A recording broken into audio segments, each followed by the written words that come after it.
ปุยตุทักเตียโลทักเตียขาสิลำไก่ฮิจุดนั้นดิ้งกิสิมาสิหงโลโตจริงๆเลยจินตีบักเก็ตสักเฮ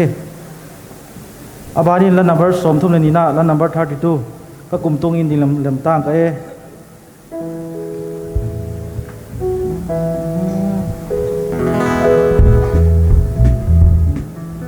ก็กลุ่มตัวนี้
la sakalon thukun khat vak nei vaking katin zani kitial na a I committee member ding atial tin thak te tu ni kha obi chanmun ki hopna nei zo hi tawa hi ta kapang te zo si kha stage lama hin ta ka hin nongu chut na dinga ki sima hungkal to nai lo yum kha ko hi chulung si tin stage lama e zot pik le sun ki pa ko mina ami nong sim langin ka nenglal sang lam zoilin thang nei khup lun mal som kennedy pang mun khup gin lal sim ke william florence si moite le ting sim kim amau cheng hi stage la mong kal to pi dingin ka hong don le hi we abanin la number som thum legin la jesu nei hinanu la number 38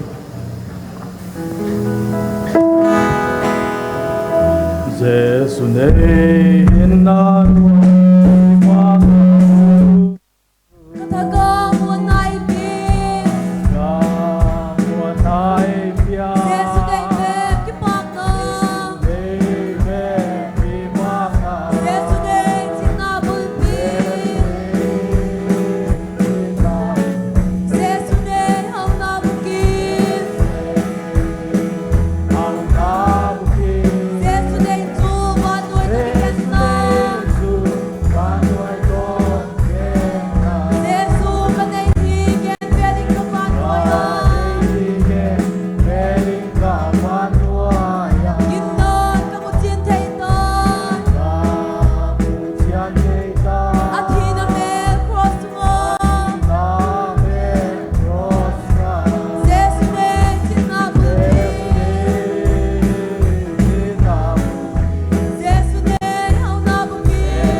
number สอนวิเลทุ่ม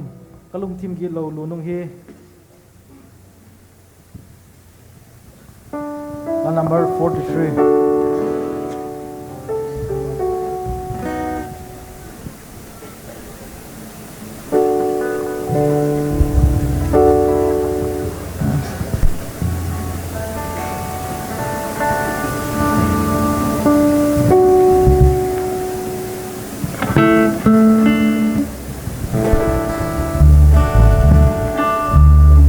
cả lùng thêm kỳ lâu loa nung dan yang pelajar sakit asungahi o kalalpa kuntungin sensingin naung ngatu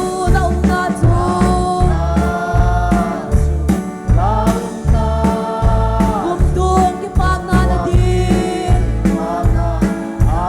naung ngatu kuntung kipanganadin oh katbebek kimulehin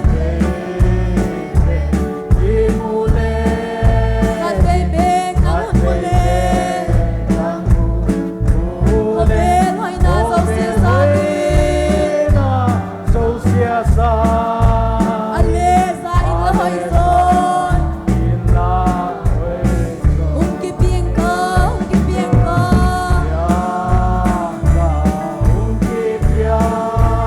nang maging at sengtingin kipiyeng ka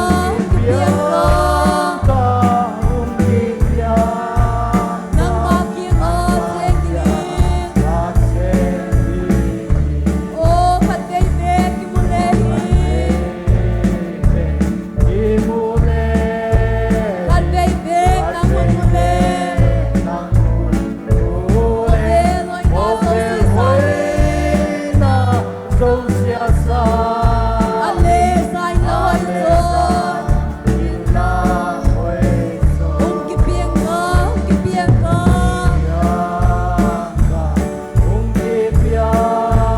nang maging at sengtingin kipiyeng ka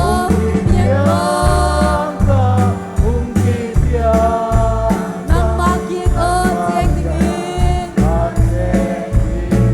oh liptan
pathin chibai bukitiu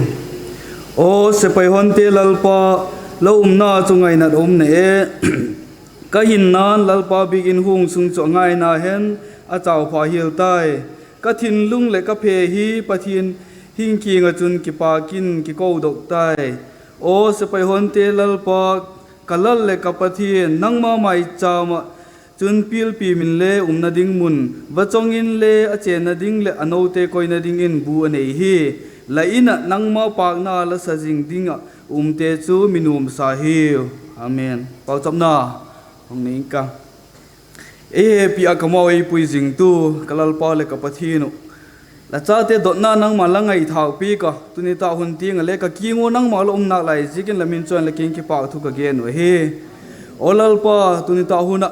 la thu le la a kong ki pol khom na ding hun te ho zo si hin le nang man e nu si kin la kala ku nang ma hong pangin la lagamong tun sa kin lang olal pa nang ma choi hoi le nang ma lo pi na tuni ta kong ki khom khom te ho zo si hin ka mu le ka chan the na ding nang ma ne pi ding in la pan pi na ka don he ka hun mat ding zo siol nang ma khu ta ki kol sakin kalal pa doi tak jesu ni ka don he amen tu hin general secretary bonding poi mo te bonding ko tiu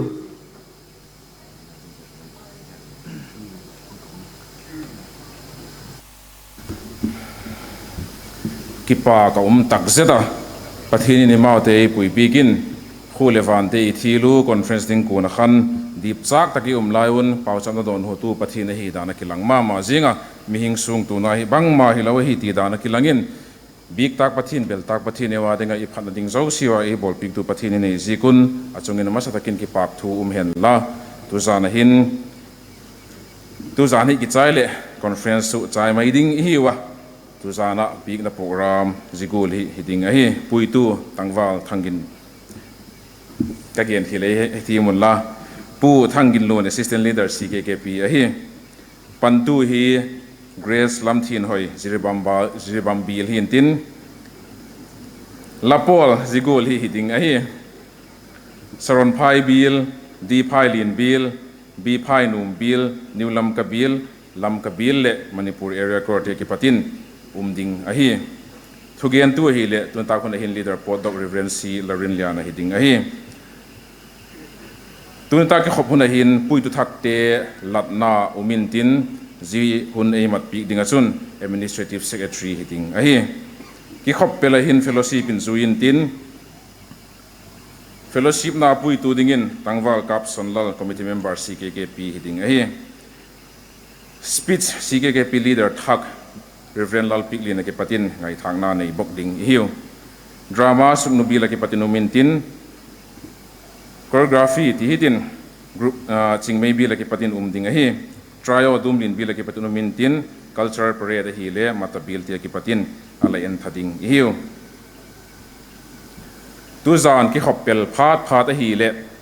alem chang thei hun ma sa penin ti hitin headquarter veng bi kin a hun charge ki pik tu na pui tu thakte le pui tu luite charge ki pik tu na ding a hi jin tun tu publication committee te hin zania iwai hom na wa minute tu zan khowa ki nei bui pi u tu hin hop dok thei ding in uma zikha reception counter a a hi dan le bill tin de khan ngai ven hitin i bill sungu branch tina ki pata palai ti ading kha ila khom thiu in I hop son ki te hi le thoveng zo ding in gin cha ko oma jidinga chun ki sai tin palai te khan ngai ven ding in ki het saku a hi sun la ipun ta gulo khan tu zanin le pung ki thitin I conference nei na monu hi ei ma ko chum na mun a hi pu ziga chun mi khul chit hiwa mi khul dani thimu poimo ma zinga ziga chun ki khom denga hung hi chun bikin lam ti hitin hol lam hi zun chit dingin ikidona kim de kinga wak vele thil za chum bui pi a conference nga kinei a thil dang bui pi lo so dingin ikichil thak ki thi a hi pel zana hi to dung zui in ki pak thu gen na tam lo chang nei ing katin team loading hi gen kim seng loading hi a hin la theidan dan in hung gen ing katin le he thimu le pompi dung ko hong don masa hi ama se pen ni big pa pathin king ki pak thu ge na dan gen ta gola khan hun pha te pi ti gol ting hi tung theyum ji kin amin lo pi choi hoi hi conference mang ding hung khom te zo si hi lungdam umma ma zinga conference funding a ki chon la ya khan mei tha hi thing tang lam mai hi lowin lam kalak le phai zanga hin le na sep hun lo na sep hun tang pin lo na sep hun te hi a hi palai te hung thei lo ding a lo le bil la pol nei thei lo ding ti ho kha i gen le sak tam pi tak te a uma kutigul khaung hi mai ding ei do i ti la in gin chak khial lam dai ti hitin tam pi tak te i chi khom thei u vai hom palai te mai hi lowin khom pi conference up ding him a hung te bang bil la pol chan je ka hung te bang conference na a program chan je ka hung te bang ti chun idin mun teo le i poi mona teo ngai khok sitin i hung khom sau sau khang lai te mai le hi lowin nu le pa te a hi wa ko chu mu pa te a hi pro pastor te hi wa i bana chun a big tak mai in es le coordinator ten le ji hun hi ai u big u lungdam umma ma jinga conference a supi ting chu ma hi wa hi ji ho ji ka chun la tom ngai na teo le pathina dinga la hun nei sun teo ki bichil tak mai te sek dok a conference long up ji kun la chungun ki pak thu ka kian a hi i bana chun i a big tak mai nong ta langin ka tin KNP te ki patin palai ai akichila amau le pan pik thayu amau chungin le ki pak thu igena zikhial lama chun le federal delegate sisters not se to zani ki pat le tu ding kal tinga greeting silangai thak teo kha amau in le hun ki bichil takala ichil na teo kha engai khop pikin tigula songu si kun le amau hi di mo chu ka hepu ka hian la amau chungin le ki pak thu igen a hi conference lotin na thu pi pen khat chu speaker hi a hi speaker hi kumazo sin he chi ding hi wa ama hi i email he taksaw hi reverend joseph lanun moya hi gohotia umahita manipur area po santa himale ingai na mama jingu conference na hin thugen ninga ichil hunun amale ki pak tak main e pompi ka ahun ki bichil takala hin hun ong te ong ki sibin a a hin la hun ki good masa kha ibang thei pu wa ima thelo nu khan chu kalem sang ta pu ati mai de otia ingai tu lain aman le ingai na te hi akilang mama jinga hun ki se kiet hun ki gut kiet hun a hin le hun ki song thein ila kun mel mu thein ta thugen na borama i chan sagul takin le man le hoi takin ei gen pika ama gul to ka hang san ding hi le e la ka hi ki ta hello mai the hi gu dok lo chawa ei thu ei gen pik ti le hing le ki gen hello mai the hi i khan to na ding le ema swan na ding tingo puk na lin pi tak mai nei a i area dinga thoi thu pa te ei gen pik sikin ki pak thu ama chungin le i gen hi a hi chun tu chung conference program hin lungdam umma ma jing khat chu lapol te ma hi a hi kit boka lapol te hi i thim theima ma jing tawa nidanga khan ti mai tin ngai sitin la ngai daun la phai sang la ka te hi lapol sa thei big de wa hi di moi ti la in tu chung hin chu khen chum na ta ke lowin amina ki ko a amin jite hi si biele hei ti he a ki ngai thalo hi le chu chu a ki bang veka ngai thein ta i sang kang na lam i mano ma jingu ji ho zo si hi program su lo ting tu a hi zikin le la pan lang na teo le la thasien teo chungin ki pak thui ge na pathin le tam takinong mal zol zel ta hen zin tun tu te chunga hin le ki pa ka umma jinga conference zin tun ki ti hi ala mai lo chu hiding a hi haksana tampi tak te pum pelin tuni hona hin takaung ki khom te hin num tak cha i ki khop theina ding un zin tun tu te hin akuma simin pan ila lak pi u haksana tampi tak te le atu ku tisun gim le chol te le atu ku haksana gian sen lo te bang le tu thama hiu ti hi ai hema ma jing hi hi himal ji ho zo si su do zo win tuni hona hin ei ten conference num tak sa i mat theina ding un sep le bola te mes la mate hi ta heno light and sound te hi ta heno traffic le security la mate hi ta heno ibana chun reception le maljin hom na kong bang ki mate panilak pi kun ti chun thale junga sen na te hi alo pi ma jinga ki pi zo na te hi at in lungdam he oma hi le chol ma hiu ti ki het pi jikin i lung si thi uma ki sama ma thowa ki ma le lung si na teu i gong lung si naw ka suk lat theina sunu chu lakingo hi lungdam tak jet ka hiu ki pak tak jet ka hiu ti hi igen tho chu ong hi mai ta hen la jihun hi hun lem chang alang ka tin i ki pak thu khaleni kong gen num kit na la ya kumpun bu ilak tak chi to ka ging cha ที่ตากcover design บอลปีกตัวข้าผู้ Francis มีมินาฮีอามาจุงอินเลลุงดำทูอีปุงฮียันละจีบานะจุนี่ conference โปรแกรมอีโปรแกรมสิทธิจอยเดียวข้าa design บอลปีกตัวฮีเลตั้งวัลเจียมสนะฮีดีพายลินบีเลกิปัตินอามาจุงอินเลลุงดำทูอีปุงตัวจุง conference หินconference ลับบุนี่ตั้งไงอินเองไงเรากินไงจี conference ลับบุซีมนาหิน subcommittee โซนะจุงอินเลปันเอลลักปีกดีกับบิ๊กตักไม่ยินarea core conductor ผู้เอสเอลระบาดจุงอินลุงดำทูอีปุงจานบางจาเทมเตอิมุลเอาฮิลาเอลบุยปีเซกหินตัวจุงหิน conference ลับบุเตียมังจาอินปะทินจอยหินละกิตูบตักไม่เล่นตักไม่ยะสะดอกเทียฮิกุนอามาจุงอินเลกิปากทูอีกยัน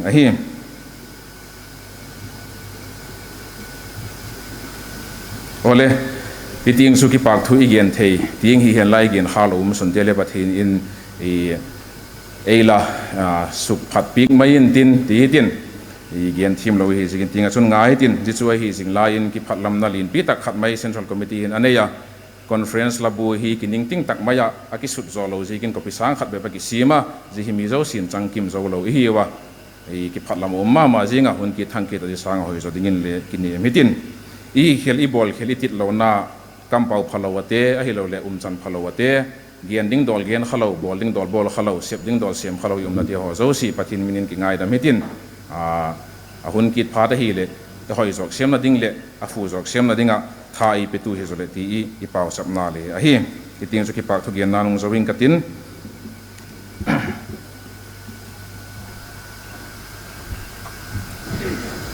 organizing committee la male gen ding poi mo ding gin chau ma tu ina ma hun pe le nu phana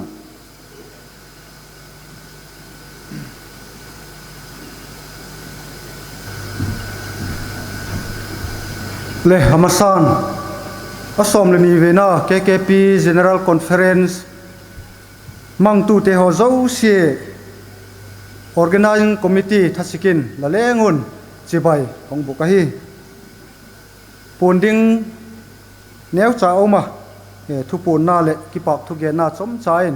ung nei dingin ki sing sang katinu lamka pastor biel KKP te zo sie hi dingin jingka da guk le kim a itak pandal munahin social work na sep khom na nei ki ding hi wa to ngai tak main gim le chol lew hin ule khompi loting tak main izin tun zonau takidung zoin nung thil ding om jekin jingkal anek main je tak munahin na sem khup khom ki dingin iwak ki het sak ahi chun report danin tu chung KKP general conference somleni veina maljin hungki report zat ahi le atun kimni khan mi zali le somni le panga somni le pali ahiwa ahin la vai nunga azinga hong ki register thakte ho to mi zali le somnga le ni te maljin aki hom ahi adang te ho ahi le biela tamzo te ho hi chu kile thole giek na te ho ngai tu pik lawin thei ahi ti hi wak suk la masak hen la ole ming te ngai danin bangol ahi diem chu ka hepu pathian ei pui hoi dan hi alam dangin makin alo pi ma maya asale alum i thok sangun bon thok laka chilum le e doi sak zo anum zo him hiding ding cha tunin tu sun hu na khan le i he chin dingun iging cha nisapi noya na sep sanga gonoya na sep te ho bang hi le nipila ya dinga chun nuam zo hin akilanga jegola chun ahunin ma e pui pieka kipa ka tak jeta ichungun pathian aphai ti hi imuchina masan biek pa pathian chungin kipa thui gen a hi KKP general conference jin tundinga lamka pastor bilte doi sakna ka chango kitub lona le fel lona tampi a umle a himai theya mihing bukim lo aki zekin ahin la jintun theidan dana jintun zo dingin pathianin ei pui hoya ka kipak ma mau ahin alang khat lama ngai to chun ka ki phalam ma mawa ka kisung la ma mau mai a hi mun le mol kitup kan ei lo be pu hilowin conference som le khat veina kum sang ni le som ni mata khan jehung ki chai cheta khan keyu le tu a ding a hin kising sak hi nasataka pan kalak got chetu le hipi len jekin igam sung te ho ahung boya e hak sat na za chum te hon e hung tak boka i khang wa dinga i to khak lako tu tiang din mon hin hak sape na hi mai do ti theding khopin boina te hon e tak boka hilele biel sunga khanglai te ta hin lang e bran chum e manipur area huopa biel branch ailo le ko chum puitu te ailo aile midang dang te ho pan lak na zalin jegola hin jin tun thein kaumo khanglai te du thu sam gol le puitu te du thu sam gol le doi gol tak in general conference jin tun zo talo golin ka kingai o da hi ka samama mayu a hi conference mangninga hungkon tu te le conference lok tak mai mangninga hung tu te ho zo si hi mai tai tak main maljin te hi bangti ni gen dim laphawa kitin ki mai chang phat na hilowin jin tun tu ten ka hu phur na khel lamun jin tun na hin nawak zoin ka kimuwa na mu je ka conference mangni khang lai fel tak tak hung khom tu te za la hin zang khai tak main jin te ho tun thein conference ho hi mang thein aki uma ki pa hi ka sama ma mayu a hi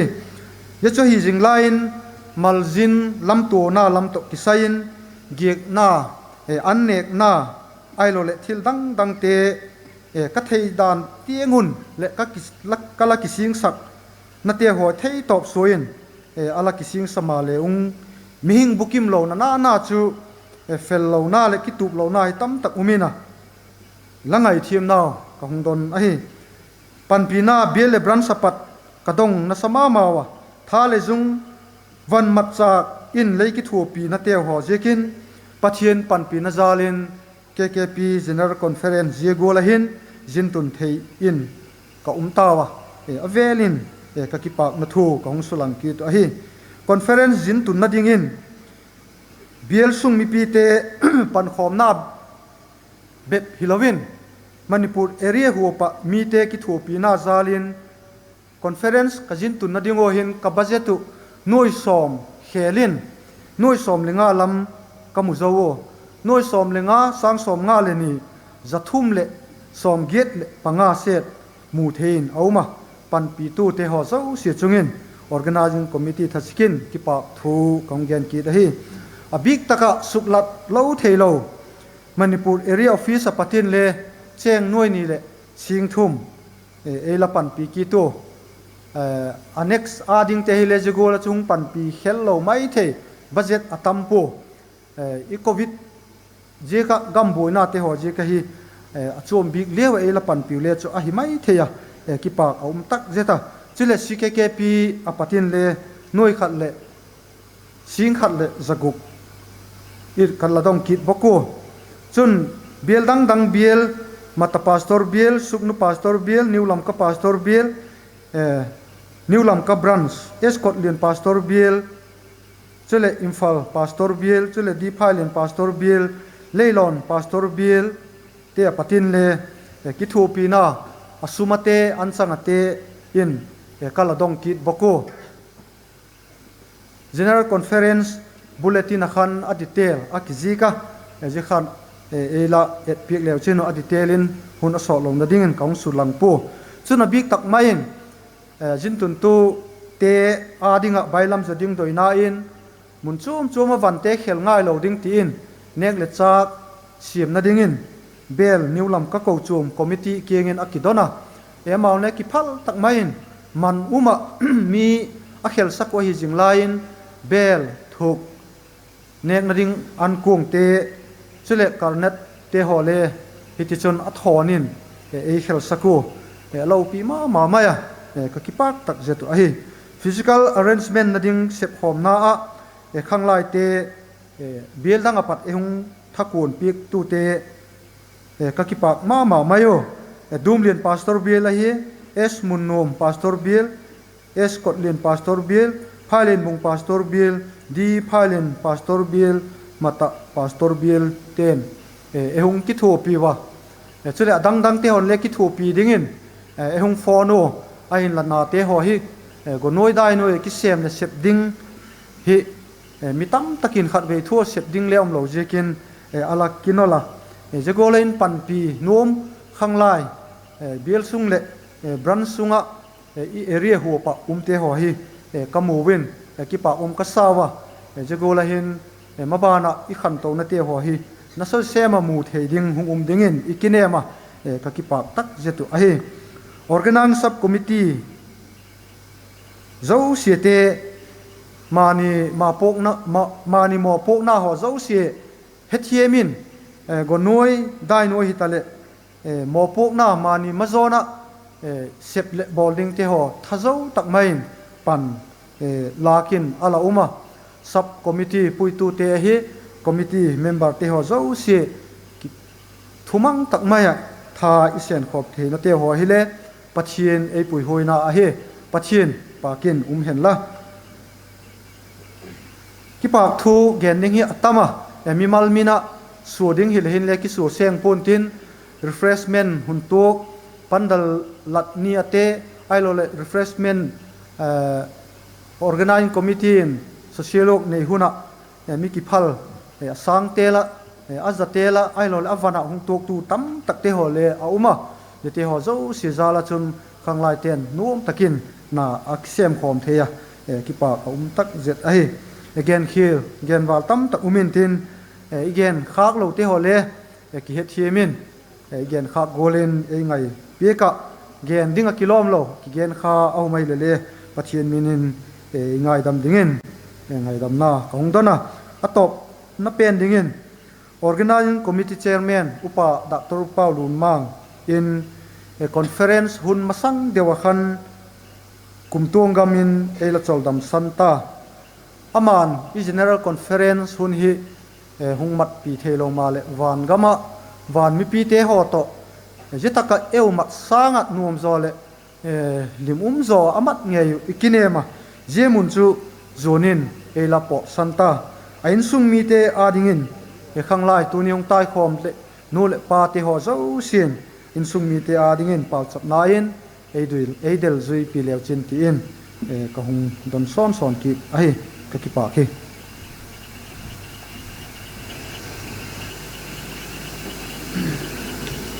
tu na banin tunin ta huna ki khop nau pan tu ding grace si lam thin hoi ama hun la ding in ko tiu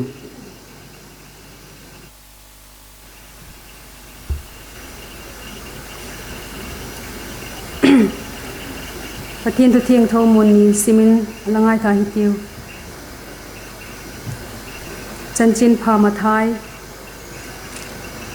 bungu changko le chang somna hi je hi la pau chap dan ding chu a hi kapau pa na lamin za in hen la lagam hung tung hen la doi gol wa na min a hi golun le min le hiu hen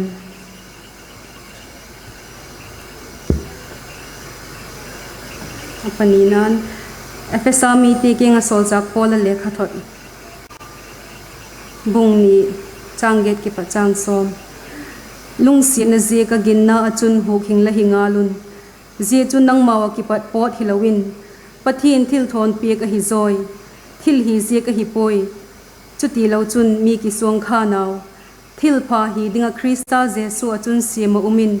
ama khut suak hingalun je thil pha hi chu ikhosak dan dingo pathinin asiam kholsa hi lalpan athuhing ileng adin imal zot pek ta hen pau chapitiu hing jing le danglam ngai lo ka pau ka pathin lalpa lalung si na ka chong to zelo kumsang ni somni le ni khanglai general conference asom pani le na lalpa atop zan tinga nang man lei pui tung tak zikin la kingin ki pak thu kong ge na hi lalpa la thu le la te lalpa ka hungai thak tok zelo la thu hing ko ngai thak teu hi hen la lapa na la teu ka sak di teu hi hen la lalpa i tu zan hun hin le la thu hing te le hungai thading ki ka hi ba lalpa la thu hing ka ngai thak teu hi khanglai hung khom teu hin lalpa angai thatu be philawa azui tu le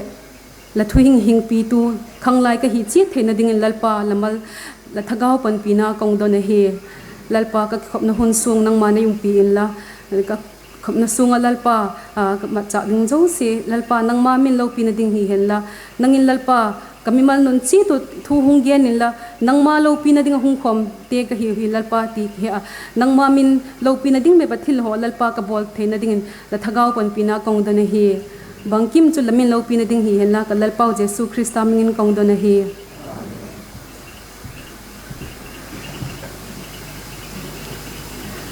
i program abanin chi thaitin pathian cho heina lapol ngai thading ki saitin program hi neu cha sangdang lama ama sapenin saron phai pastor bill hintin chule lamka pastor bill chule bi phai num pastor bill te patin pathian cho heina lapol ngai thama saitin amao zophal le program khabanin chi todin ki sing saidin tuin saron phai pastor bill ten pathian cho heina lapol sak bikin tinun abana keima ding zom talawin lamka pastor bill in sun zomin tin chule di phailien pastor bill in aban khong zom ngal ding e pathumun tuinung ke thatalew phana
Krista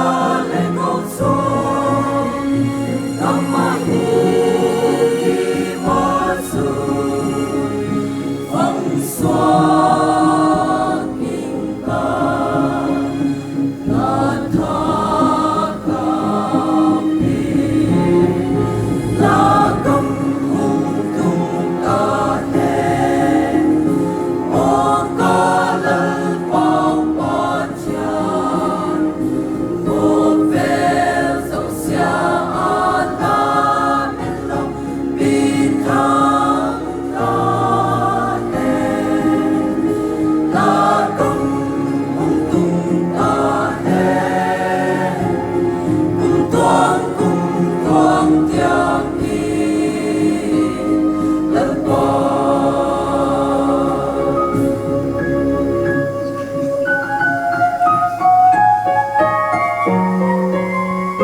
Hãy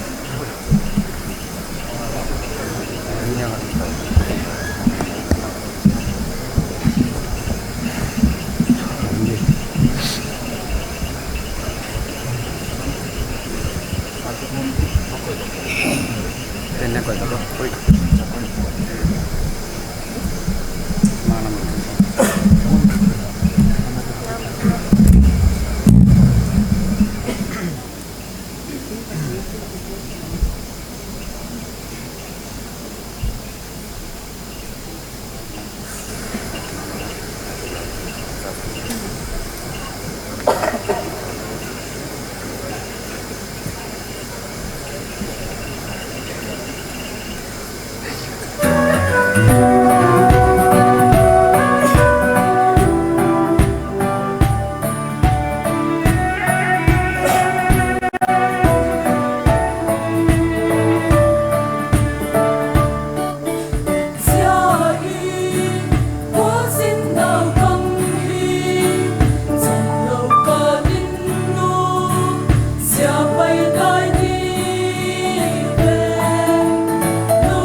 Mì Gõ để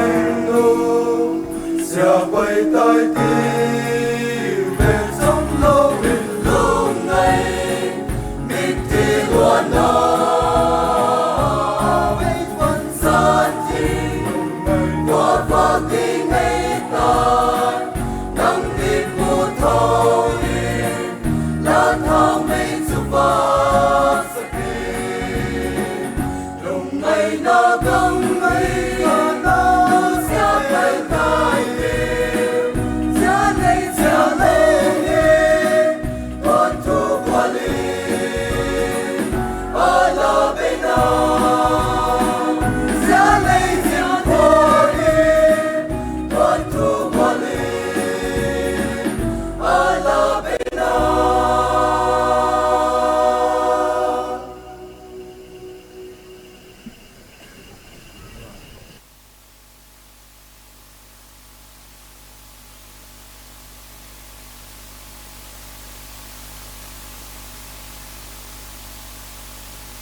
lim in lal pa pa ku in lal pa pa ku lim in lal pa pa ku lim in lal pa pa ku lim in thâu in lal pa pa kin thiên lung lệ lung thiên dâu xia in rồi hơi na lan hi ti lim in lal pa pa kun rồi hơi na dâu xia to ghi lâu thia mi chân na hin na e pe tu chu pa kun thâu in e tan tu lal pa kin e thei top xua in lim in la sai tiêu thâu in i la lâu pi pa kin kum tuang in trôi hơi dinh hi tim la mit chu pa kin zel ta he la pa ma som na tele happy na lâu pi leila kum tuang in hun pa sing in ka la pa o la lâu pi pen o la lâu pi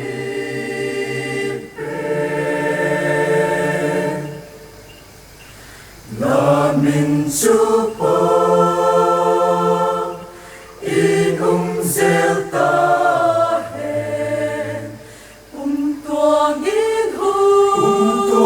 in hun pa sing in ka Jordan lui ka ga kai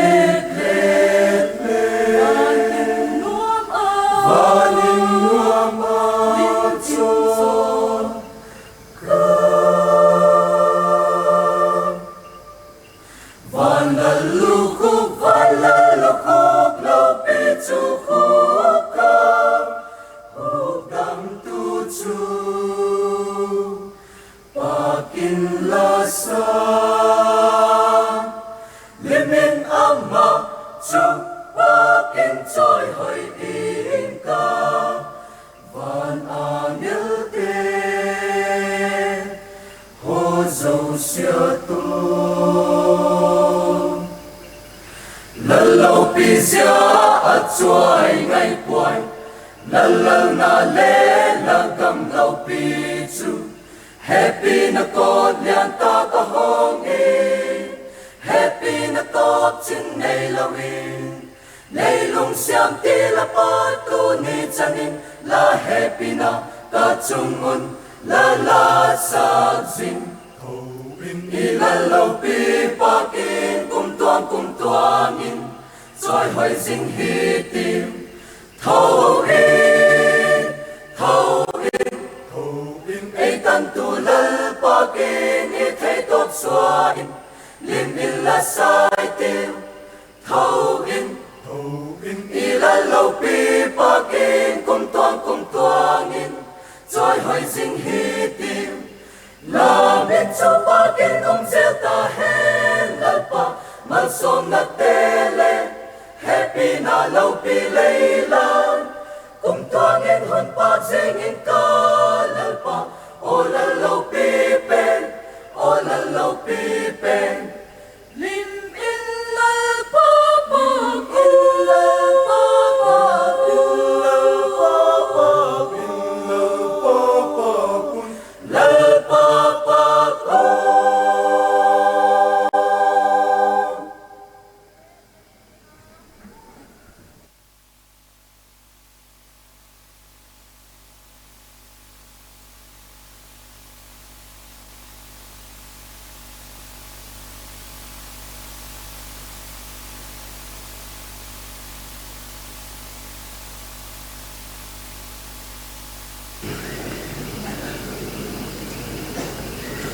Saron Phai, Pastor Bill Lapo, Lamka Pastor Bill Lapo le di Phai lin, Pastor Bill Lapo te chungin pau thui ge na,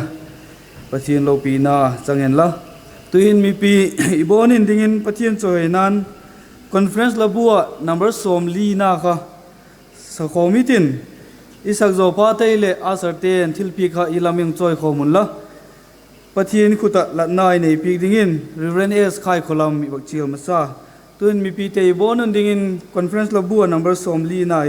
ปะเทียนโซเฮนันไซติว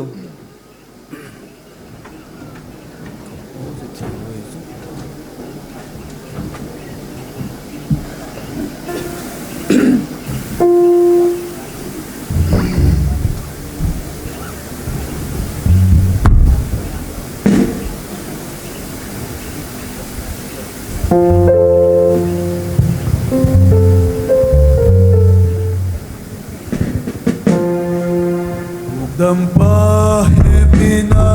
kahya Happy na magtatsong hin Wala kipatin ang su Ay happy le ay lungsin hem hem Ay happy le ay lungsin hem Ay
kiyan kiyan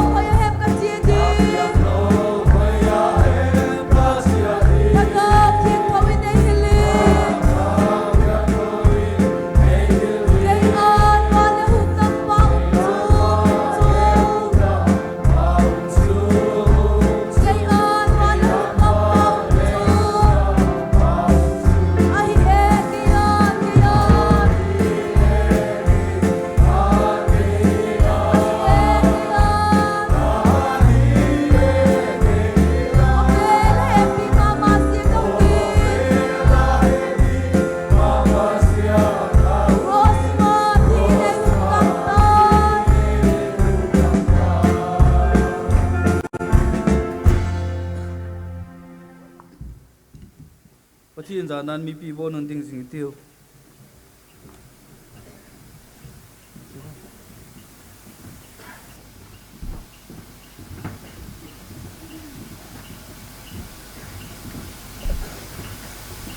Kil piek te lanin pau sa pitiu Vanom ka pau pathian la he pinan ka mau lei pui zela hang lai kompilian som pani veina abulla ki patua top zam tianga boy thina tam tak te la kanang man ka mau e puya num ta le ki pa ta le lim tak maya la thu la la ki pol khoma ka hun teu tua top zam tianga hun mang the ka je kun amasan la chungin ki pak thu ka gen we he tu huna hen lalpa thil pi ka nang ma biek na hun ka hun mang thein layu jegola nang ma ka man sep na dinga lamal zol na ki pat pe theya ka umna lai je kun da chungin ki pak thu ka gen wa hi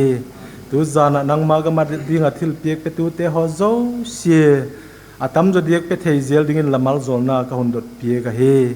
lalpa ka pathian wana zel agam thil piek ka hun piek khom te ho zo sieu nang ma ka ma dinga lo pi tak le phachum ta ka matai thena dinga malai som piek dingin la khut thiang thawin kalal pau jesu christa min kaun la nui amen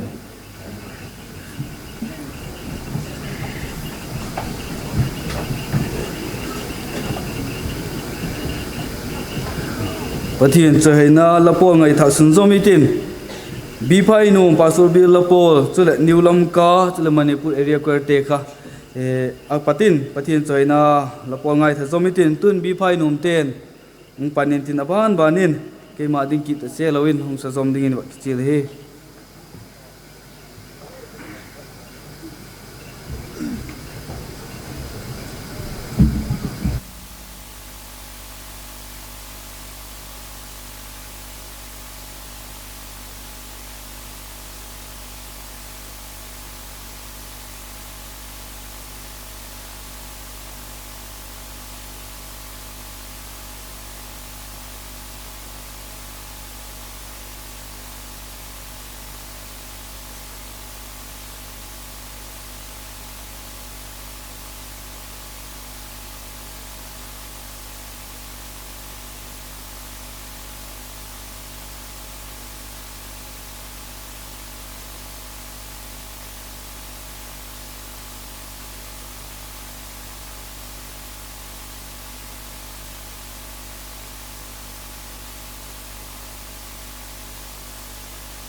ca lung sung a hin che in mua na chu ei pia ô tha cao thiang thô tha cao thiang ô tha cao thiang thô tha cao thiang ô tha cao thiang ca lung sung a che in la ca kim na khang he la la bin ei pui in la ging le zom din ei hil in ca u Ga nei ko mu happy le ngai dam thei din o tha gao thiang tho tha gao thiang ô tha cao thiang ô tha cao thiang ô tha cao thiang ca lung sung a che in lung mua na ei pia tha cao thiang thu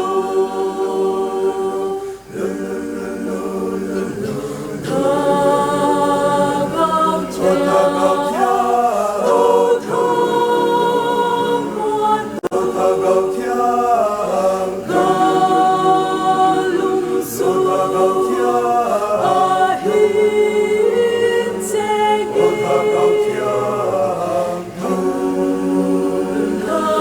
tha gao thiang ei su tha gao thiang la bo song sia lo bin lo bin na gao thiang tho tha gao thiang ô tha cao thiang tho tha gao thiang ô tha cao thiang ca lung sung a che in lung mua na ei pia ô tha cao thiang thiang thô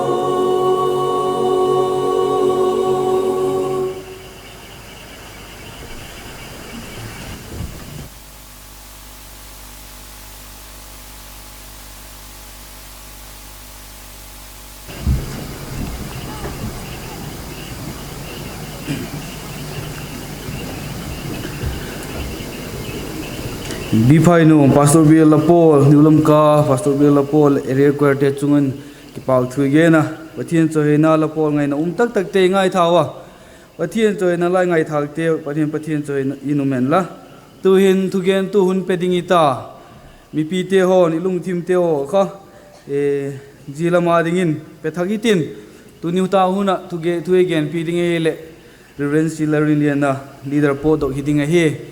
mal somna dong nge dingin mi mal tinin kising sa dingin ba kichil hian la tuin thu gen tu ahun la dingin ko tai tiu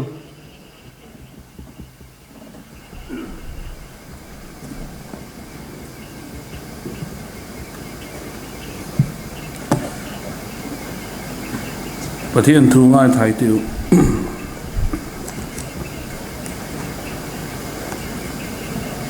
Isai mung som nga le ge chang som le ni Isai mung som nga le ge chang som le ni Pathian thu ngai thai tiu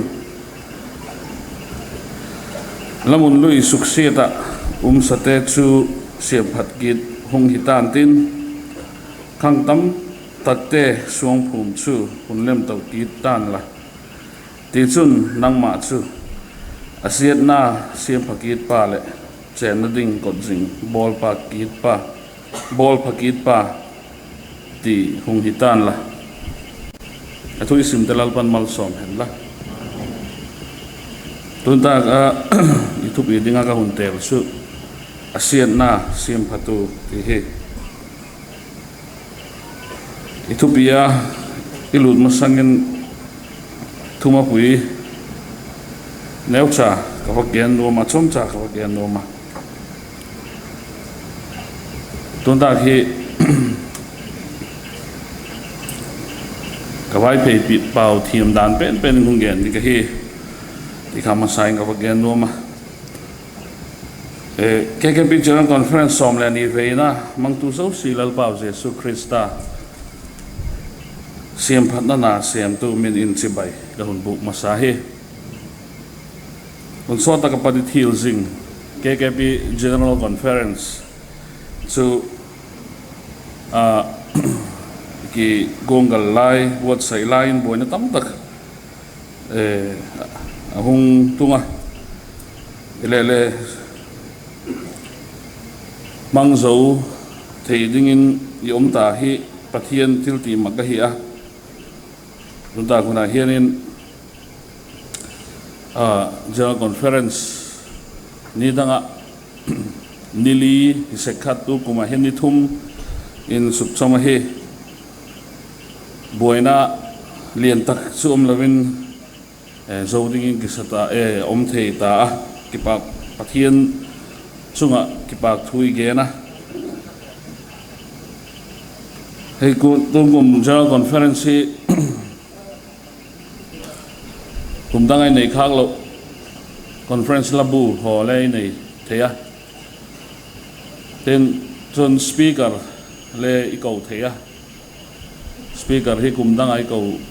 khata em chu ka hepu wa tungum speaker in nei theya tin theme song le nei theya ki pa ngom ma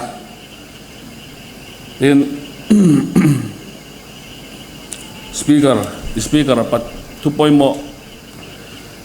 tam tak te ngai tha je ho khai tep te singa poimo a thagau le taksa siam phatna ichan nge theina dingin je conference lo tak a chai dingin doi sakna ka hon lan bok a hi kia ding alen nung pe na hi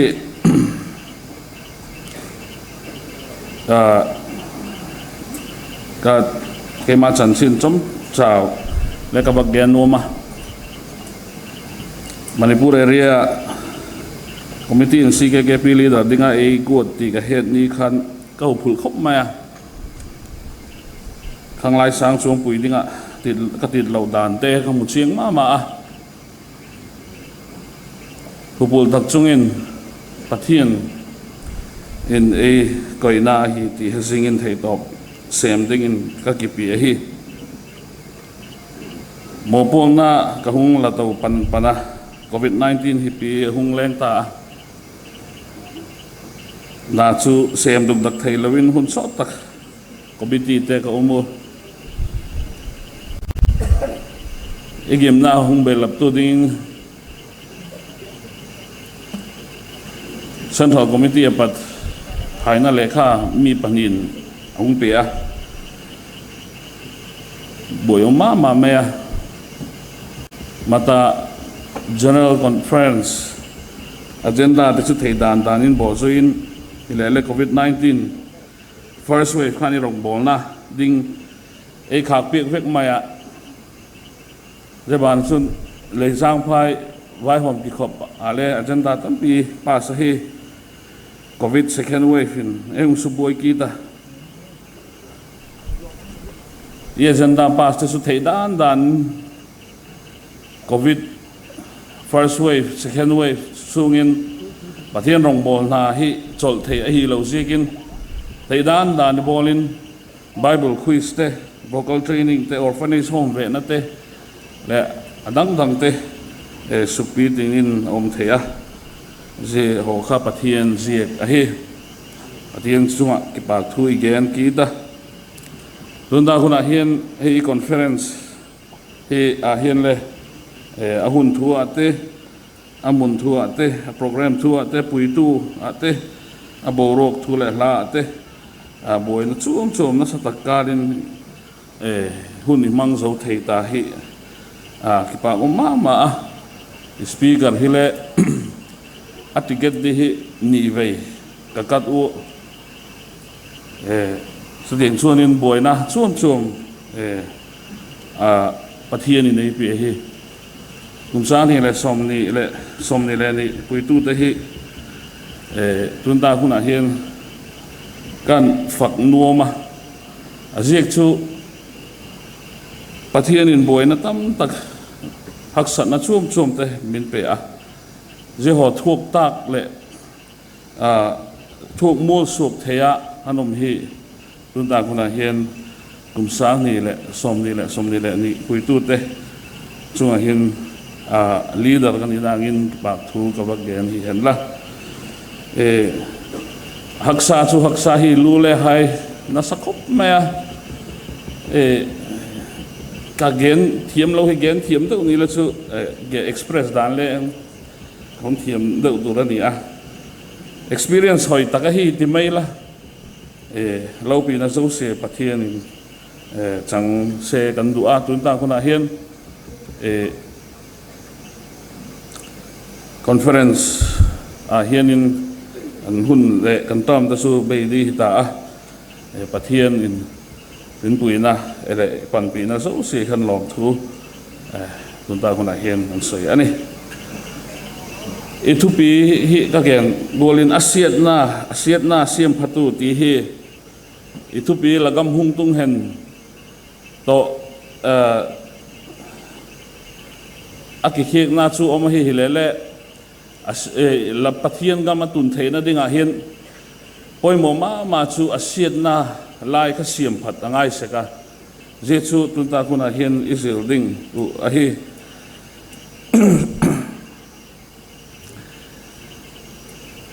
asiat na sim phatu di hi ka hun tel na zik chu thil sia chu koi jing thei lawa aphat lo na lai om hi thil sia chu aphat lo na lai om ti na hi thil sia chu thil asiat le kukal takin na sem thei po wa jabana chun thil sia chu na kianga mi te asu sesek asusesek ahi thil sia chu siam phadahem athen le poi mo chang le om mai the he pathian rongi bolna hin thil pha oma thil phalo le oma ipai ngai oma isim phat ngai le om se ka hi jabana chunin thil sia zo si hi le asedik lo hi ti le ka ge nuam ki ta thil sia hianin thil pha atun theina dingin thil sia hi poimo na le om se ka he ronda guna hian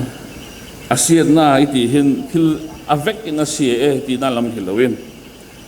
pathian rongi bolna hian siam phat ngai om se ka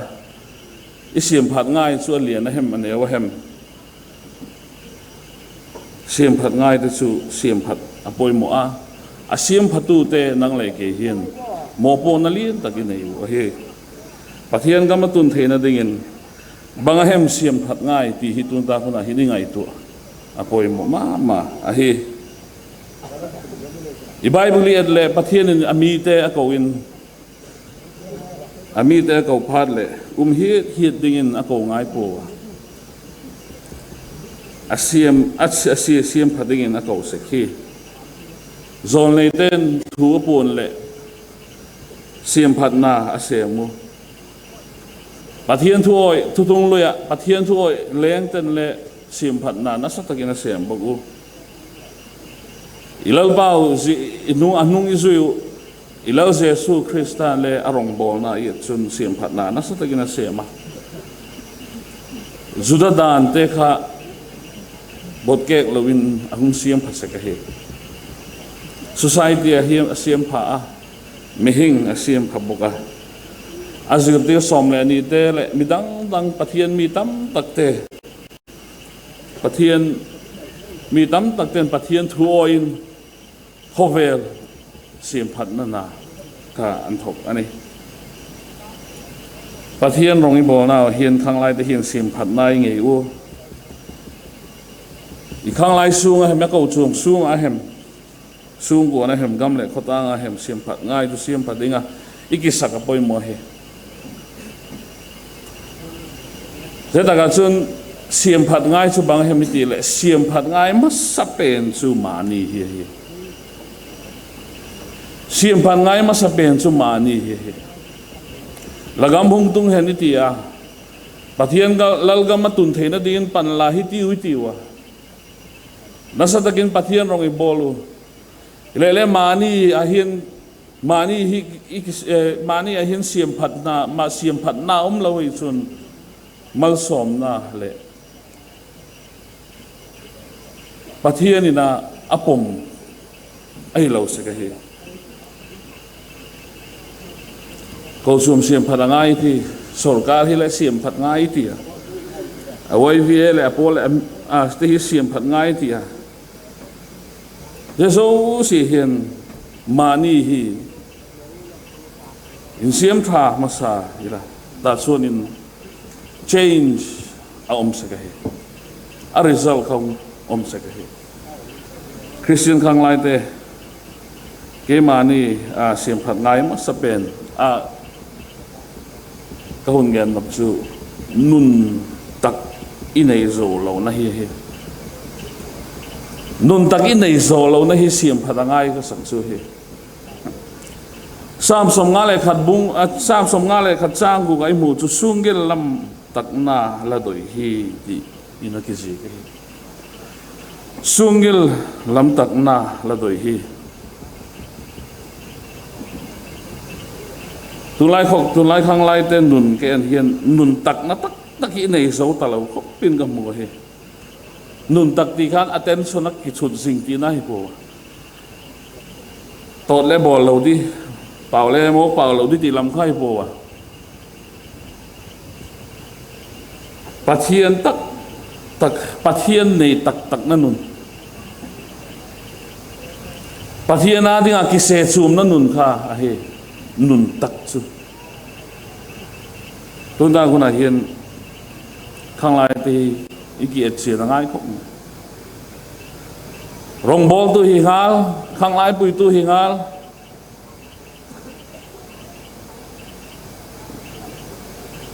zo le gen thei mai ne gu le khok sak na nei lo ti ho kha yum zela tun ta kuna isun ka thu gen di hi i cầu chùa ma i siam phat ngal thi le u ni dinga he zo le kham the a gu cha bo jing ti tam tak hop mai tun lai khang lai te hi ki khom sek pau chop sek thu le gen thei mai ki le lo da na khovel mi te to ki kheke lo in lo mu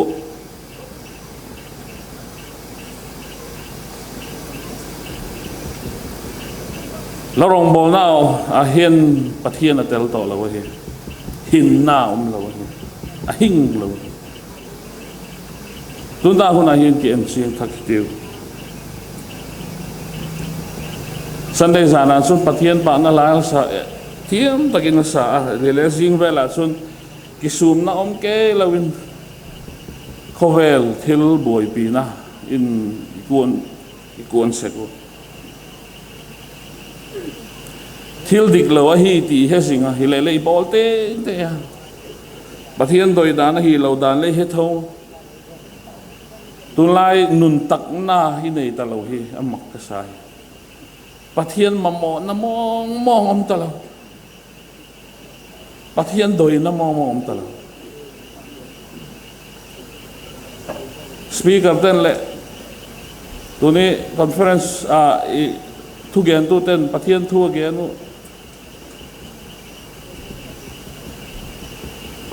pathian thu phatak ta gen nu je ho khalan lan nun pi de hi la hin pi de hi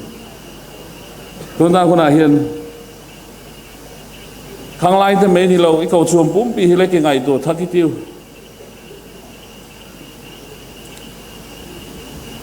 tu lai khovel ka thila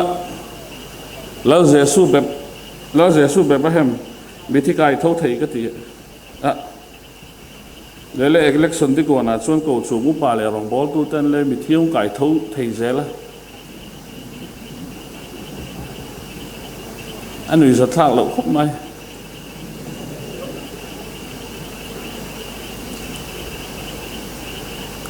khovel mi te bol om ข้อเวลมีเต้นบอลเสละอภัยก็ติเลวเรียกปะเทียนมีปะเทียนรองบอลตัวเต้นขัดตีนที่ลิกันติดูเซลายหินี่อัมมักกษัตริย์ซุงกิลละมาตักน้ำมองอมตะเลวฮีเองอมซีที่กันนี่ตัวนี้หุ่นไหนก็เก่ง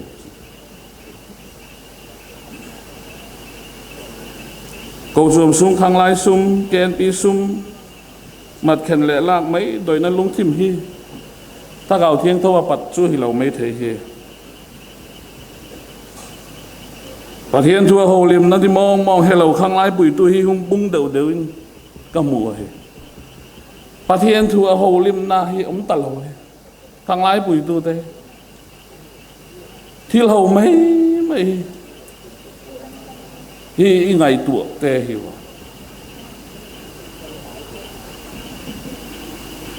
ซันเดย์เบลาวุ้นสิละมันเดย์ปัดกินนี่เวลกินนี่เกลวุ้นสิลกีดรองบอลตัวเตฮีประเทศนี้นะมังไงเรา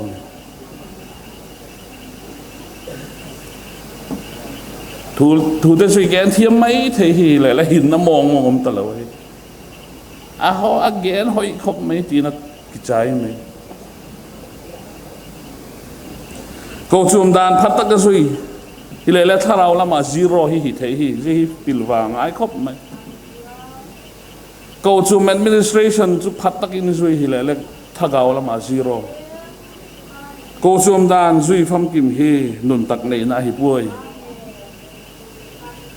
ตัวนี้คนไหนเห็นสิทักอามายอาบานาจุนประเทศทูส่วนฟิลิปปินส์บุงขัดจางสมนี่เลยสักกี่จุนแล้วดานุสุคริสต์จันจินพาตัวกิตัวสักพดตาวินที่หมู่เทนเอามาให้ยมดานุให้คริสต์จันจินพาตัวกิตัวลำตีให้กินไงตัวง่ายครบไหมรุ่นตาคนไหนเห็นมีแต่ไอ้มาวะอบิกินปุยตัวเตะคริสต์อามุนวมเสกุเกมาเนี่ยเห็นคริสต์มุนวมสักทีเลยอิมูสักสุมีหิงปางไงโจฮีสุไลสุนี่โคกสักสุประเทศนุ่งสุยตูประเทศรองบอลตูแต่ส่วนเกมาเนี่ยเห็นคริสต์มูไงนี่จู่ๆปุยตูแต่เห็นรองบอลตูแต่เห็นอีเป็ดเฮโลฮีดูนั่นตาคนนั้นเก่งไงตัวทักทีเดียว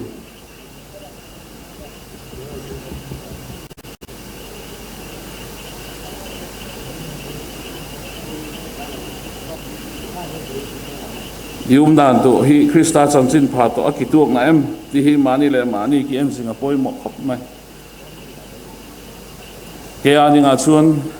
กัปตันกัตเตลเวอันนั้นป่วยที่ไอ้ไต่สันไงและที่ตั้มตักงวมดิ่งฮีและหินหน้าหุ่มบิดนั่นดิ่งใต้ดอกคนที่อาจจะนึกซีไซมูโกลินประเทศบิดหัวชวน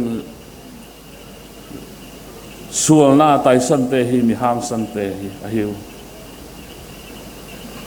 เจสุยสิลดอกป่วยหมกซะอาฮิอาบานาส่วนฟิลิปปินส์บุงนี่จ้างทุมาส่วนมีโซ่สิกิง่ายต้มตักอินอามาสร้างมีดังพะจอนดวดเจียดูเห็นตีนักกิซีกันฮีเจสุฮักษาที่ไม่เทฮีกินไงสานตัวเรานักข้อเวลเจียงหิวอ่ะบีกินนี่ก็ชัวมาเห็นอ่ะคอกเจียงกับหัวเฮกินไงสานเราเนี่ยนี่คอมมิตี้ช่วงอินเป่านุ่มเราว่าเห็นเลยคอมมิตี้เป็นพัดเลยเจเดินดาเขาจะกับลุงที่มาสิงห์เฮเย็นที่กติเลยเชนเป็นป้าดิ้งมันที่เราเราเลยเกณฑ์ที่เลยพวกอามาฮิจุที่ได้เกณฑ์สิบปันห้าละอีโดยเราโกเล่นป่าสลินทุ่งไว้ตอนนั้นอีป่าสดใบให้เลยกับเฮตตะปุ้ยจะปังจ้าฮีอันเดียวไล่ปัดกับเฮตฮีอาป้าอีเลยอันเดียวไล่ก็สอนเสกป้าข้าอีติปันก็ชวนปุยเล่นก็ดิ้งประเทศนี้นะคงก่อยตีเขาชื่อตะลาวะ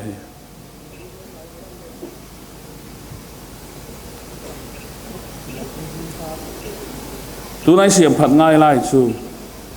ไว้เพย์พาสตอร์นักเกนช่วยสอมเดียกแล้วว่า mi zo pastor na gen chu ol sam takini bol mai thei ho hi le siam phat ngai hi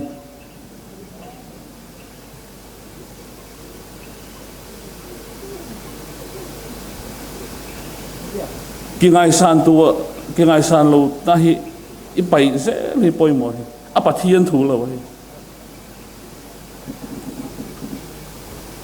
ko su ma hen ke le ki ngai tom na he tom deu hem ti ka mu a your organizing chairman pa famta upa dr paulun ma khan atu ge nung pe na azi na thi ni khana ge na ku nung pe na chunin chapo na hi pathian na doi lo thu age na hi chapo na hi pathian na doi lo thu age na je chapo na hi pi hi corona sai na lom zo hi je chapo na hi pi hi chum sai na lom zo ka hi ti dun ta hun hi ka ge no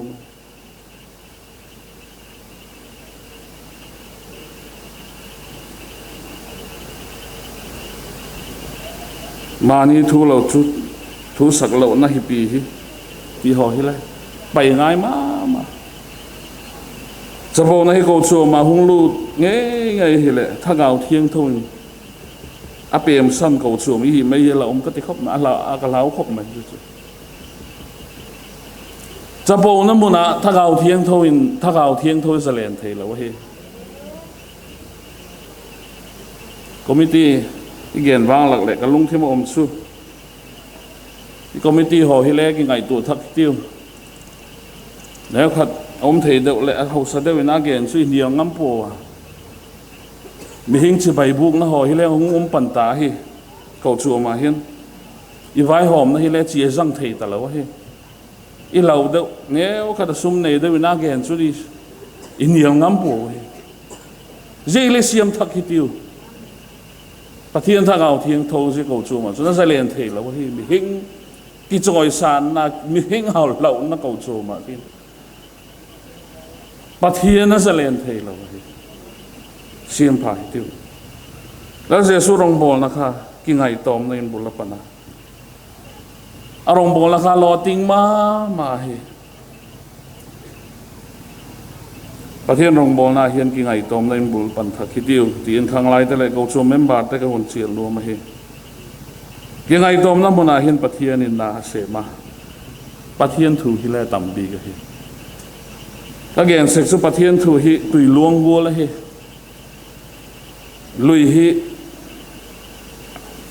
lui tui hi i et le aniam na mun ze la tu ya tam se ga hi lui hi an sonin aniam na mun zela tu ya tam sek iki ngai tom na iki ni iniam na mun zela hian in pathian thu hi atam sek hi tun ta huna hian ki ngai tom na hi israel thaga poimo tulai ko vela hian siam phat ngai aka het pakhat chu pathian hi het dan ho hi le siam phat ngai ma in ka het pathian sumal som tu pathian ei pan pi tu pathian tin hema ma a ilele het mil se ka chu ami te god sek pathian ai dan te ingai tu na mai me sui do the hi lo dan te mi fel te pathian hi lo in mi sol te pathian hi zok dan te hi zio chian thaka poi mo khop mai i pathian he dan thil si hi zil sian apoi mo na chu Christian mai fel zia ka van gam kai gut he thiam na le ngai dam ki ngai dam tu na lung thim nei lo hi ipun deu hi lo ma he chu ni tu i din mun chu he thiam tu na le ngai dam tu na hi om ta mong lo hi ko chum te ke an thakitiu je hin pathian ma mo na tak nei lo na pathian ngai sa lo na pathian pang lo thei go la ki sak na ahing sa ka hi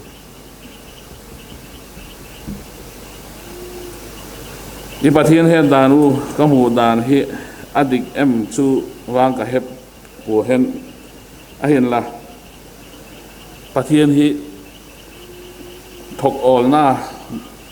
dam doi painkiller gol be bi dingai inan na te ahung dam le pathian kianga kile go diek lo pathian ngai sum zom diek lo hilele anat lai chun pathian chu nasataki ni ko tho ai lo le pathian hi satin gol ni ngai satin sun nia sat le go suk le ikuk sa ka hi zegol ma chun lung ngai ni le i buinin pathian chu satin chu ikuk sa kai ko sa ka go suk lo chun pathian nai go ga nai go na lum thim lei nei ta lo hi tun ta hian khang lai te kiang ka ken nok chu pathian ma mo lo na le pathian ngai sak lo inop dan dana yom na hi je ho hi sim ngai hi sim pathian ma mo lo na lum thim i nei mai the hilele ato pa chun pathian tho tho hi i hun nai ki di chu hi ato pa chun pathian tho tho pathian a tho tho hi pathian in na mangsa hung ko khel ngang lawin mobile lama om lai hin pathian hi hol zo hi tiu pathian hi nai hi tiu aman le hun nai ma mai na dagam hung tung hen ti hi thu pi hi hiền ka ngai to pathian gam hung tung ding ni doi tak tak nam ti hi ka du hun dot nop chu he pathian ka ma chuan mi hausa gen the chum ta lo ding a he duam na le i sik na le ta lo ding a hi dik tat na le phat na in vai hung hom ding a hi he bi na le lung sian na le cham na chu sing ding a hi pathian gam chu tung tak tak ding la do yam ti hi tun ta khuna mi pi ta hum dot nop chu hi zelal gam pathian gam hi ko chu mi nam mi gam ma hen ahung tun ding in idoi tak takem idoi tak tak hi so tun ta ka pathi siam phat na hi siam pan hi tiu in ko chu le lai hung khom zo se te hi hum siam lu ma igam hi gen se ka igam ma chuanin manipura chun dik tak na hile hi thei pui dik lo na tam tak object in azob hile haksa ka sa segoti hi isuan lam sa ka hi midang hi o hin le midang ho hin dik lo tak takin na bolu kem le ka bol te ngai sa ka hi ti suan lam mai dik lo takin tiliti sego elega gen nop chu manipura ding a hian concession van ka ma hian om dik lo hi concession om dik lo ti hian kalung thimin ka ngai to la manipur apat van gam ko khabul tung te pathum ka mua ta mi tha hian amin chu lalboy thang boy le min lun te hiwa ki khom laga hin jemin nei hi omai the hilele nang mani ka gen nai hi lo hi emi laga posol min common ka hun gen mai hi posol min common te zon van ngam kot ka bula sunin jemi pathum te hi van sol cha hian tinge lo tiang o ka ti nang ni pathum chu manipur pathum la hiwa ticket le ngai pui hung lu riêng la pola kia khan registration ball hin la mosi khu thang da wa kho do ba hi ama hi refreshment in cha se hi si zo poking le na lai mai thei hi la nei so phal le peter kia chi hin la ma security in cha se hi thì mấy đinh cái ngày tụi lấy xe concession thì ông lâu đinh hi thì tụi ta cũng cái kia nộp chứ cái gam Manipur gam lệ cái vai bộ đã định lâu ta lâu sa bò ngay thì ngày đầm chăn na hi lâu hi thiềm chăn na lấy hi lâu hi định lâu hi xe cái này gam định lâu xiêm phát đinh in phát hiện in đăng lệ cái hi em mà mỏ mà hi ข้างไล่เตะตุนตากับปะเทียนกำเสียกำอาเห็นเอาตุนเทระดิ่งเสียมผัดนาเสียมดิ่งกิสเรียกิติวอะตอมนับเป็นอ่ะส่วนก็เกี่ยนนกสุอีทิลบอยปีฮีอีแทนนับปอยมวยอันเงโมตีก็ไงตัวจ้างกันตั้มอะปะเทียนทูเราละติไม่เทฮีเลเล่กำเนิดน้ำเสียมผัดที่ปะเทียนทูมาฮีถึงกลุ่มลักษณะขั้น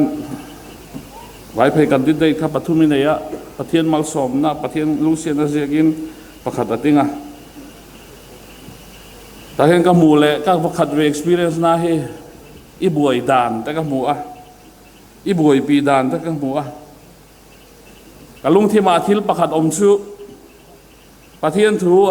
เราแข่งอ่ะปะเทียนทูหงตรงอ่ะเฮปะเทียนทูหงตรงชูเจฮีเฮไว้เพจาตะเฮียนบ่อยปีเหล่าดิ้งเฮบ่อยปีอ่ะมอตีฮีหงตรงอ่ะเฮสุดท้ายส่วนเมเลฮีบ่อยปีเหล่าดิ้งก็ติป่วยบ่อยปีดิ้งอ่ะเฮทีเล่ๆสร้างเหล่าปีจอกเฮียออกมาเฮก็สุยไหมมาปะเทียนทูที่ชนสุนัขชนก็สุยไหมมาจันชินพาหงลูดานเตไว้เพตังวัลปันหินทางกายลุงเป้าวินามมณิปุรถิ่นต่างมีแต่คริสเตียนเอาเสียมด่านแต่ก็ไงตัวปะเทียนทูนบวยปุยฟางอินจันชินพานบวยปุยฟางอินต่างวัลปันหิตส่วนอินป้าปันหิตส่วนอินมณิปุรบุ้มปีข้าอันที่ดังลำเทนี่แต่ส่วนอินปะเทียนไงสักเรานั่นแหละปะเทียนเฮ็ดเราหน้าอมเสลาปะเทียนอิน98บวยมังอินไอโกกีตาที่ส่วนนี้เป่าจับหน้าโดนหูนัดชูมิโซรัมสินัดจบไปมิโซรัมสินัดอันมิโซรัมสินัดช่วยกันอาช่วยกันลูตาอีกลุ่มขัดบัตเจ็ตอีลูติไลกลุ่มขัดบัตเจ็ตที่ปัสสาวะเซฟเฮนักเกนสิกาอะตอมดานแต่เกนสิกาฮีน่วยสอมนัดติ้งเราฮีเล่ๆตัวกุมาปะเทียนตัวช่วยอินบอยปุยตักกับปะเทียนถูปะเทียนโดยกูส่วนนี้น้ำตักกับจันจินทราช่วยอินบอยปุยตักหน่วยส่วนกลุ่มสมนีหน่วยส่วนอิลูติละหน่วยสอมนัดติ้งเราพัดตัวกุมาช่วยตัวดุนหัวส่วนอินหน่วยสกุกช่วงเราไม่ตาปะเทียนสุปากินลงตาเห็นสุดท้ายส่วนกับลุงที่มาที่ลมชูประเทศนี้ไว้เป็นชาติอีกคนนับเป็นชื่อจันทร์สินผาบอยปุยแบบตัวเรียนมินตีนี่ที่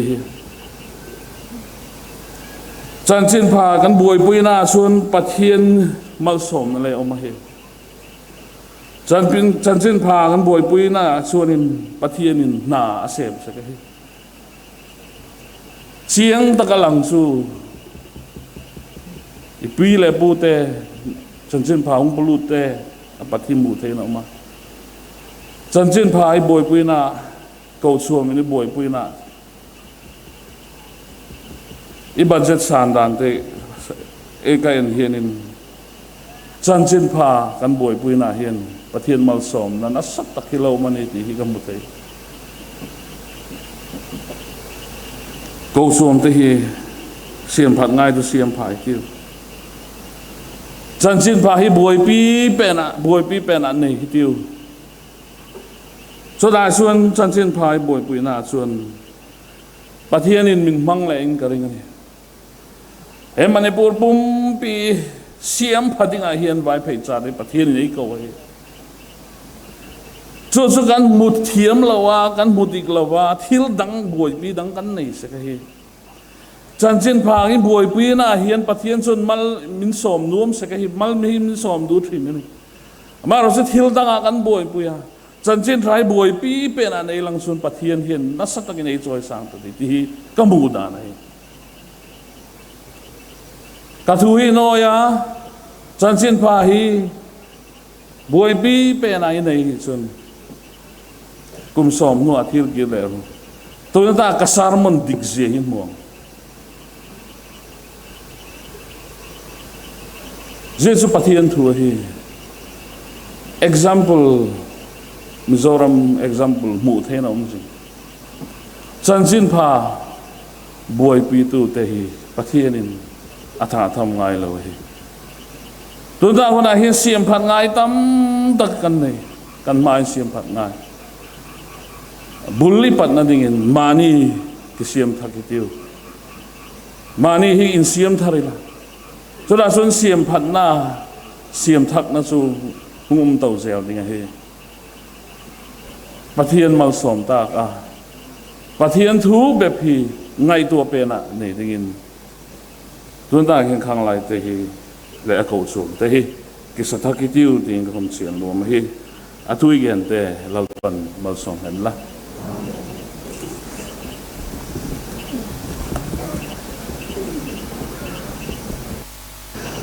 ปะทินทูไงนะตักไงสะโจตาโปรแกรมบ้านนี้นั่นแหละเฮ้เอ็นเลยจีมาสังจนมีปีเต็มปะทินจอยคอมนี่กิสิงไซตินคอนเฟรนซ์ลาบัวนัมเบอร์สอมเลปะขัดหน้าค่ะลาปุยตุเตนังปุยปีกุนลักปะทินจอยนั้นไซตินสักจอพาเตยเลปุยตุทักเตลัดหน้าหุ่นมังดิงกิสิงไซตินอีโบนินดิงินปะทินจอยนะดิงินดำซุงินเสียมกินฮิติเวสุลบุยนักกาลหินตีฮิปะทินจอยนั้นสกอมิติว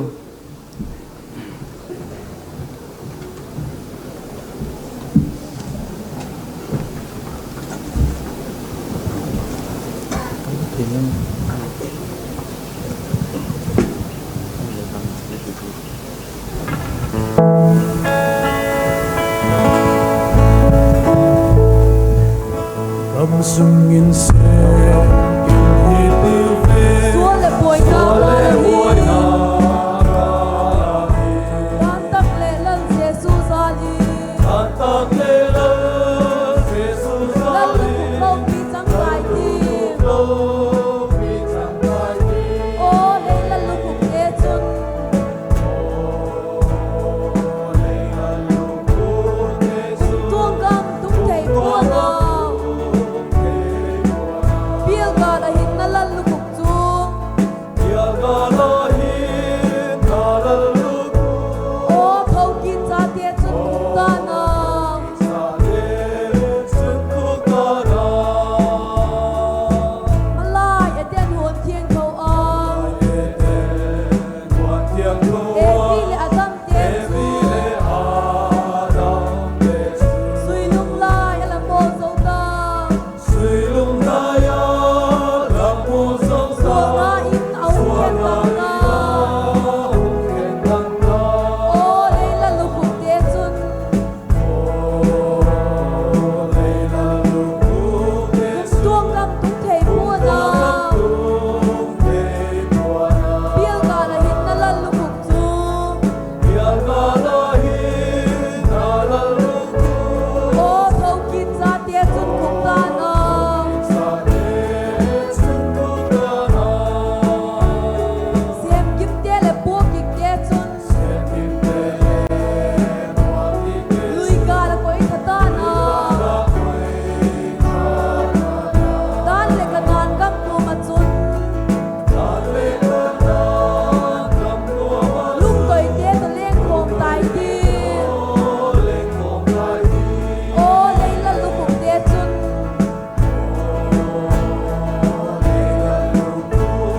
Kum tuang gam tung thei po na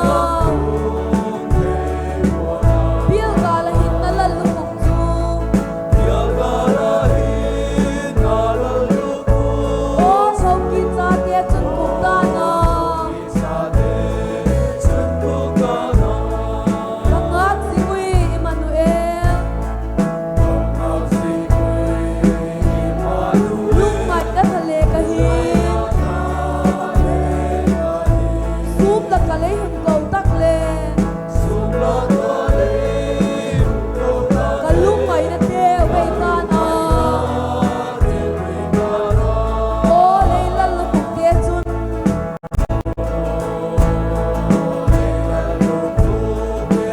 Tuang gam thei po na Biel ga la hin na la lu ku chu ya ga la hi na la lu ku O thau kin cha te chun ku ta na sa le sun ku ka na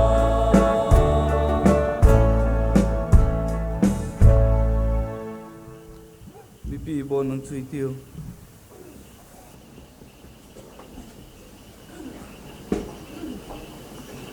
tuhin kum sang ni som ni pani ki pat som ni pali tinga khanglai pui tu ding te lan na hun mang ding hi general secretary hun ping katin to ye program he man hum mangal ding chil hi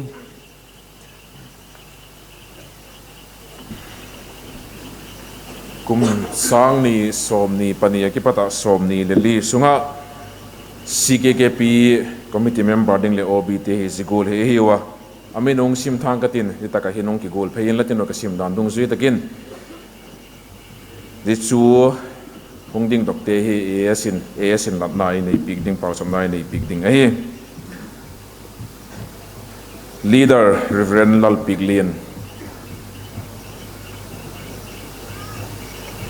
assistant leader Pu Mangzalun, general secretary Upa Gen Min Lun, assistant secretary Tangwal Thang Mohan, treasurer Nungang Niam Lal Thum, finance secretary Tangwal Sun Min Thang, committee member te hi le te hi ahiu Pu Ti Zun, Tangwal Greenson San Min Lien Sang, Tangwal Neng Lau Sang, Pu Lam Zoi Lin, Tangwal Thang Ni Khup, Tangwal Lun Mal Som, Tangwal Kennedy Pau Mun Khup, Tangwal Wang Pu, Tangwal Zike Lal Neo, Tangwal Gin Lal Sim, Tangwal Ke William, Nungak Tim Sim Kim, Nungak Florence Moite Le, Nungak Hoizo Kim Te Ahiu.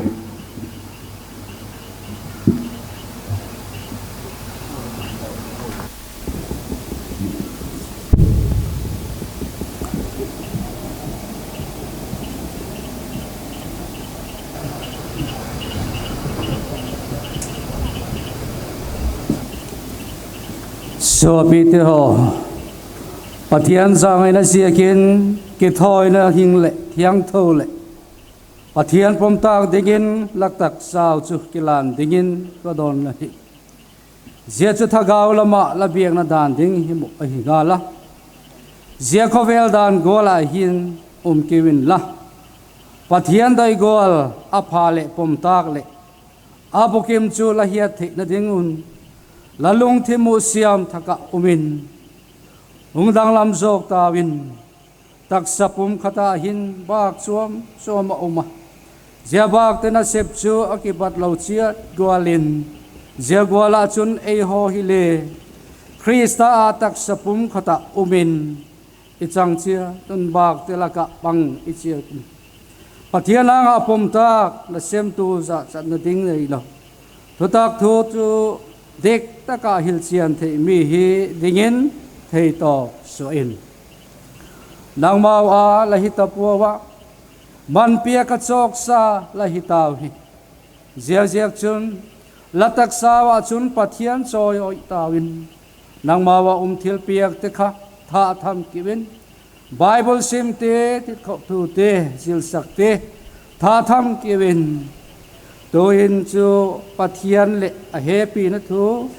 asuk thiang tho te zo siala ka hun siam pi ting thei le a go lo a hun siam ding zia tho chu bop jing dingin ka hung hol sak la hi nangu kom sang ni som ni le ni apat sang ni som ni le li sunga CKKP na septu dinga Guadzo siate hi ina septo genong takhi dingin kahun la nui lana sepna mual so dingin lalpa chuna thagaw thiang thobin pi in hat na hung pia zel ta hen amen pau chap hitiu lalpa kan pathian du tak zanina yan fluai tu thatak tak min pek le awangin lom thu kan suye kan thu puyanga kan khwai tu than su te hi lagam hung tung hen ti thei zel tu an ni the na dingin an nu na nang in puang thar zelang chi tun lai khovela kannuna nang malal ram sing na tur dal tu tam taka to a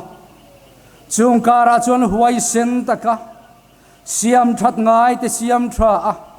chutiang angarin taka eng lai ponom reng thena turin nangin tran puyang chi elai member local khom zong te po hi an mani kan khan chu mai he tok lova tran pui tu nia nang mane na din pui tu ni se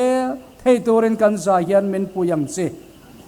an mani main na hi an len thei don lo ti kan khria a ikut chakin thuam la he khovel da na ong to mai lova atra le lom tlak pom tlak chu anti zel theina turin annuna atharin ni tin ronin puang zelang che ti chuan he an hruai un tura ro man chunga hian sual na in ati buai lo na turin an min mule beng khriat te nang maro puina muna hruai lo tu ni zel theina turin nangin mal so mang che lalisu krista mingin kanon hla ne amen leinom na muna ki le ruli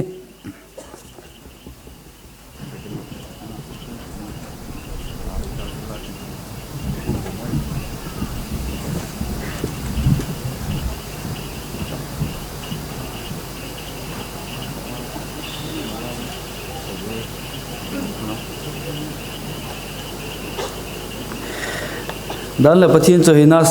le lai sa kom dun conference lo bu som ni panina khala pui tu te la ki gin pi ken la ji masang deu chen ji sa patin punding poimo ta uma ama hun bok ta sai tiu dana khan pun head mill ti dingai dim ei mi hingi hi nain bukim lo na si kin la ki gian khapu a hin la ki pa ko ma sing pun lo the lo ngai si kin hun ki la ki ta hi i conference hi hong pang thelo tele mun gam la zo ten ala ya thedingun ala thil thedingun tc networks te hin youtube pa live in ei pik ku ji hi sum sian na ke lawin ma win i pik zo na zalin a thon liwin ei sim pi ku a hi achungun ki pa ko thu igenu a hi zintun tola ma ki patin jing le jing ka lam i malzin te kha i anne malam dingi ni ki het sako an kung ela sugong kalpi ka hiu ti kha i ki het sak boku hi an la di bana sandana khan organizing secretary ki patin le i thu ingai thata jing le i da gup le ki ma ji ta ka hin ki su khoma hol lama thil dingum te kha na sep na social wa kum ding hi ti kha hewa ji hi jing ka la tai mang jing ding hi lo na ko chun malzin te khan le ki thu pi the he chun thil phai dio ti hi ngai da nei pi isu ka vak tak lang a hi e tu zan huna thil pi ki la khomu sing thum sangup zagi le som le saki a hi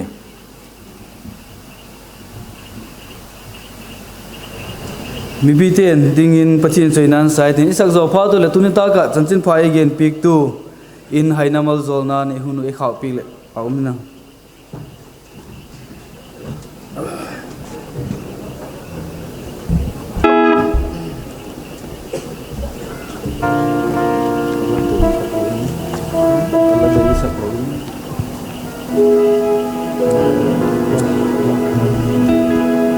Phan khop pi thak tuang nom nom Quan te le na chu Phan sarami kieng kau te ho Belam dong pang na la sa Kim na ting dai him no ya chu Alo pina pak che ni Lalpa lo pina pak in Hallelujah Hallelujah O si mun lo pi atun O si mun lo pi atun Kasina le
hilal pau Jesu Krista lung siat na te pa pathian happy na le thagau thiang tho tham mon na doyom tak chu KKP General Conference som le ni veina mang tu so siat te chunga le agau suam te chunga hin tu le kum tu ngin jing jing ta hen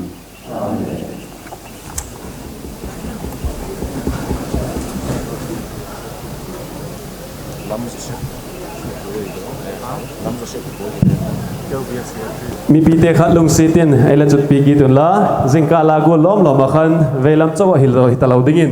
tu hi chu stay sunga te hu upate pastor te le MSc te stay sungom te hung kum tha kha nga ham ha mi tinu asar ten hung guide suk pik taw le